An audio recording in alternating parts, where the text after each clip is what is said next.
becomes more and more important. And that's for every guy here. We got to do it better. Our goal is to have the kind of team that nobody wants to play. And that means that we have to impose our will to dominate the competition all the time. It's all about what does it take to break you. Texas and Oklahoma will be leaving the Big 12 early to come to the SEC in 2024. Welcome to Nick Saban Jr. Sports Talk TV. Thank y'all for tuning in. Like and subscribe to the channel. Please watch the video from beginning to the end. Most importantly, please like and subscribe to the channel. So right now, I have my man Bruce Young on the phone. Big time Texas fan. Big time Dallas Mavericks fan. Big time Cowboys fan. Like I said, big time Texas fan. And I'm going to get his thoughts of the news that broke last night about Texas and Oklahoma leaving early for the SEC. So, how you doing this afternoon? I'm doing good. How about yourself? I'm doing great. So, I just wanted to hit you up and get your thoughts from a Texas fan about the news that broke last night. What are your thoughts about Texas and Oklahoma leaving early? Finally, I can't believe it took them this long to get settled on this. I think the big driving factor is also, you have USC and UCLA heading up there 2024. This is kind of like a natural fit to kind of let the college football settle down and get going in 2024. Because then also you have the extended playoff, I think, starting that year also. Yeah, yep. So, did you hear the details of how it happened? Because, just last week, they was talking about it wasn't going to happen. Then it pops up last night that I guess they reached an agreement last night. Yeah. I read the article. ESPN had something up. I read it this morning real quick before I go to work. Basically, it's like $100 million. Obviously, when we split between the colleges, they'll find some way to pay that. That's their exit fee to get out for both of them. And then the other big thing, though, was there was a flip in Michigan. Texas Longhorns play Michigan Wolverines starting 2024. Ooh. And so it was supposed to be Michigan come down in Texas in 2024, and then Texas going to Michigan in 2027. They flipped that. So now Texas is going to go to Michigan. That was a big thing for Fox and ESPN. They got to flip that because they were saying there were 7 games of lost revenue for between Oklahoma and Texas over for that last year, next year. Mm-hmm. And so that way they wanted that to be compensated. So that's why the $100 million is there. They're not worried about trying to find, picking and choosing games to get compensated back. And then they're just flipping the home and home with Michigan. So 2024, Texas Longhorns will be in Ann Arbor. And then 27, they'll come down to Austin. Oh, that's big. Oh, yeah. That's going to be a good game right there. Because Texas is trending upward. So, well, Texas right now, from my understanding, they're going to have Alabama, of course, this year before they start SEC, the second game. But then next year will be, the 2023 is Alabama, 2024 is Michigan, and then 25 and 26 is Ohio State, and then 27 Michigan. Yep, for our free conference. And then, of course, we'll be in the SEC at that time. So, do you think they're going to bring the Texas A&M and Texas rival back? Oh, yeah. Like we were talking about in one of the podcasts before. Yeah. I think they're talking about like a 3-team rivalry deal. I don't know if they're going to go to the pods, but like Texas would be A&M, Oklahoma, and I want to say Arkansas. But then like Oklahoma would be A&M, Arkansas, and maybe LSU. I can't remember. I've seen a story on it before. I have to go find it. Yeah. But so that way, Texas, Oklahoma will always play. Texas A&M will always play. And then it's like a lesser one. So that way you can also keep, Alabama, Auburn, and Alabama, Tennessee is what I want to say. Georgia, Florida, Georgia, whoever. Yeah. So, Texas is doing good in recruiting already. So, by them coming to the SEC, how much more do you think the recruiting will be impacted for Texas? Oh, great. It'll be greatly impacted because now, that was the one thing that maybe A&M had on top of them. But now with A&M, look, if they don't do well this year, that's just going to strengthen Texas, because now Texas is going to be the flagship state school, kind of like Alabama, coming in, and then now we're in the sad to say, coming from the Big 12, but the SEC has proven they're one of the best, if not the best conference, by winning so many national titles. Yeah. So it is what it is. So I'm excited to see this because we're about to come into this 12-team playoff. Texas and Oklahoma is joining. I really see, especially with the addition of Texas and Oklahoma, I really can see this playoff. It can really be an SEC thing, man. It can really be an SEC playoffs in the future. Yeah. Well, I do want to see, because what do they say? It's going to be the five champions, and then was it a lower level one? So that would be the 6, and then there's 6 wild cards, kind of like. Okay. I want to say, I don't know.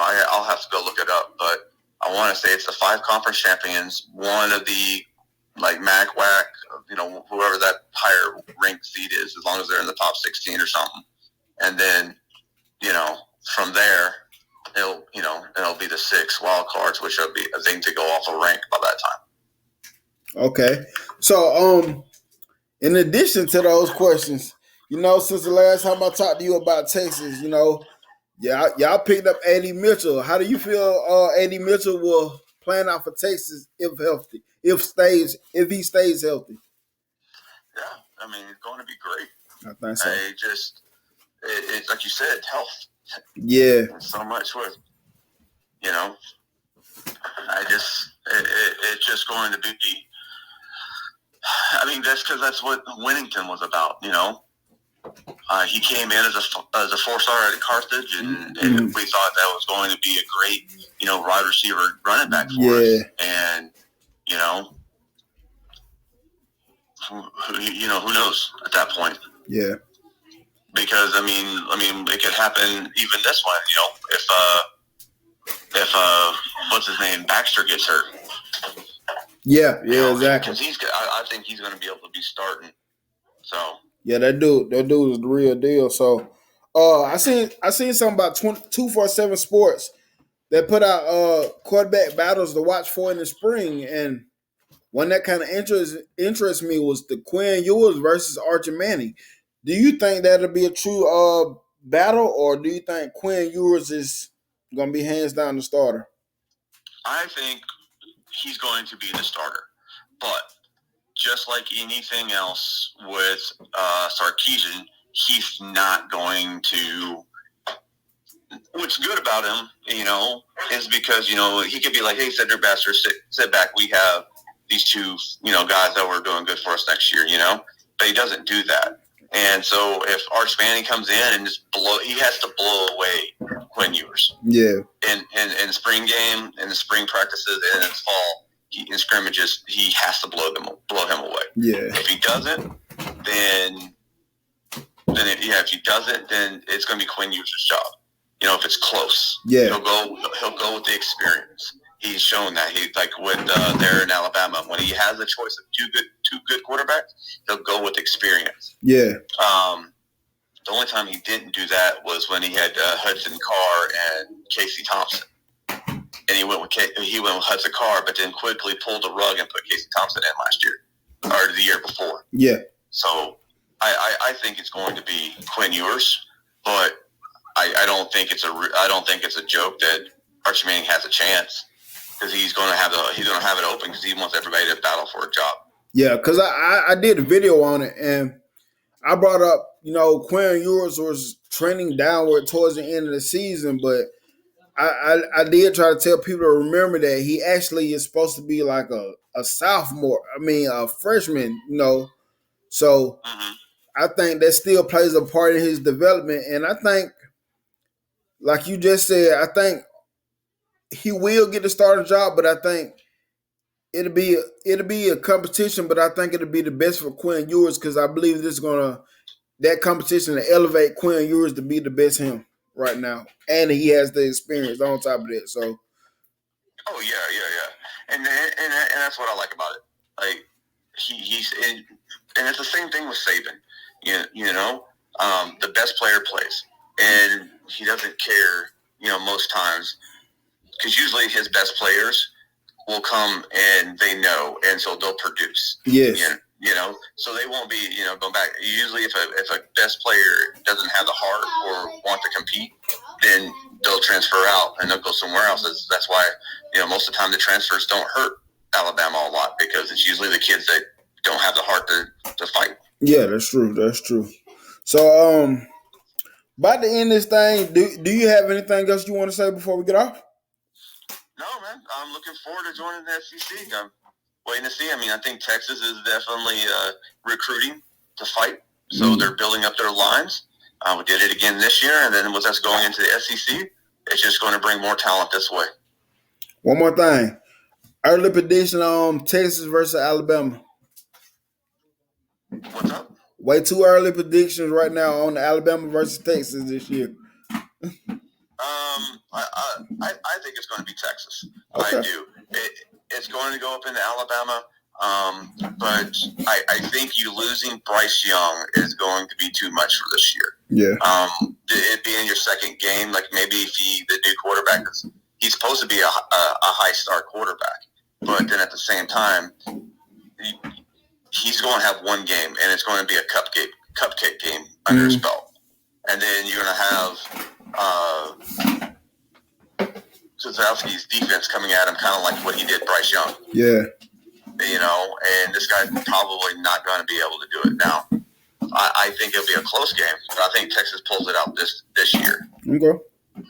I mean, because this one thing I do bring up, like, we coming in this year with first year starters, and when you make those transition from a experienced quarterback to a first year starter, these guys can get tricky. These guys, because I said to Georgia fans all the time, they say Carson Beck gonna be the next guy.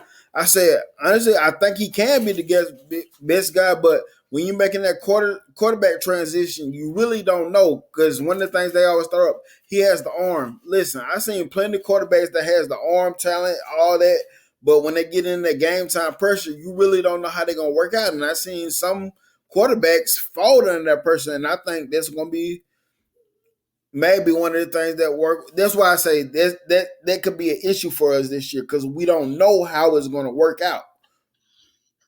Oh yeah, I mean, look at Quinn Ewers. Yeah, one of the highest rated quarterbacks exactly out of high school. Arm talent for galore. I mean, the guy can throw it almost 70 yards flat-footed, but he had growing pains this year. Yeah, y'all are also breaking in a new offensive coordinator. Yep. Yep, with a new quarterback, and it's going to take a few games for it to get going. Yeah, so, I really feel like this year we're gonna lean heavily on our run game, because this one of the things Tommy Reese like to do: line up in 12 personnel, use them tight ends, run the ball, try to scheme up on stuff, throw a little eye candy out there. Like we're gonna go back. I feel like we're going back to the power run game and try to use that to open. Go ahead. You kind of have to, don't you? Yeah. Will Anderson's leaving. Who else on that defense? Because this defense got torched a few times last year. Ooh, Is there anything coming in? Oh, we have some studs coming in, but and it's still studs on the team. But even with a new DC, and I think that's what the new DC provides for us. I think he provides the implementing the toughness again back in these guys, because this is not his first time at Alabama, and he is he develops well. He will hold you to a certain standard. He's not afraid to get on to you, and he will make adjustments on the defensive side of the ball, and that's what we didn't have this season, in-game adjustments. Okay. So, we'll see how it play out, but hey, thanks for taking this call for me, man. I really wanted to get a Texas fan opinion, get their thoughts about it, and you my guy for the Texas info, so I'll be here. Yeah, so we're gonna be doing this a lot more, man. Thank you for tuning in, man. All right, man. Thank you. All right. So, like and subscribe to the channel. I just had my Texas guy give his opinion about Texas and Oklahoma coming over early, and share, like, comment, subscribe. Thanks. Roll Tide.